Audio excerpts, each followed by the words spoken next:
Hello students, my name is Mustahiz Alam, Assistant Professor, Department of Economics, Nandlal Singh College, Daudpur. Today's topic is on merits of capitalism. पिछले class में हम लोगों ने features of capitalism और के बारे में पढ़ा था. आज हम लोग पढ़ेंगे merits of capitalism. The main merits and advantage of capitalism are as follows.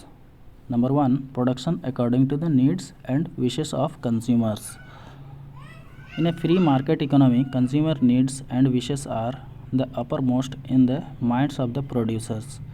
They try to produce goods according to the tastes and liking of the consumers.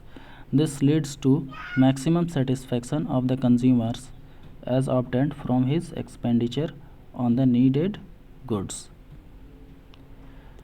Second, higher rate of capital formation and more economic growth. People under capitalism have the right to hold property and pass it on in inheritance to their heirs and successors. Owing to this right, people save a part of their income so that it can be invested to earn more income and leave larger property for their heirs. The rate of capital formation increases when savings are invested. This accelerates economic growth. Number 3, there is complete freedom of choice in a capitalist economy. Economic freedom means the right to earn and retain property. It also means the freedom of enterprise and choice of occupation. This leads to the automatic channelization of countries' manpower resources in different vocations. There is no need to direct people or force them. Further, there is the freedom of contract, which ensures smooth and flexible functioning of different production units. Number 4, optimum utilization of resources available. The limited resources of the community are put to the most economical uses with as little waste as possible. There is keen competition among producers and entrepreneurs to produce and sell goods.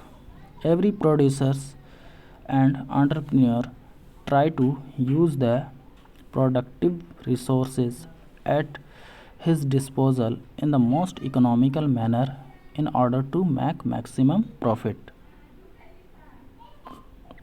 Number 5, efficient production of goods and services. Due to competition, every entrepreneur tries to produce goods at the lowest cost and of a durable nature. Entrepreneurs also try to find out superior techniques of producing the goods.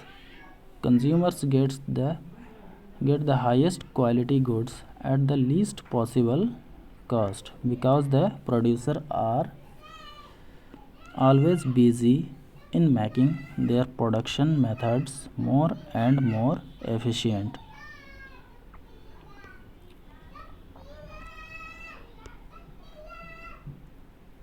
Number 6, varieties of consumer goods. Competition is not only in the price but also in the shape, design, colors, and packing of products. Consumers therefore get a good deal of variety of the same product. They need not to be given limited choice. It is said that variety is the spice of life. Free market economy offers variety of consumer goods.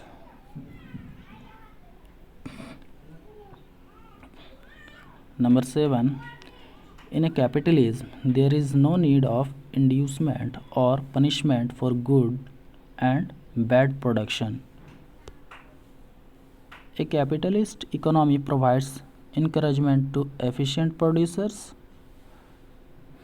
The able and The able an entrepreneur is, the higher is the profit he obtains. There is no need to provide any kind of inducement. The price mechanism punishes the inefficient and rewards the efficient on its own. Number 8.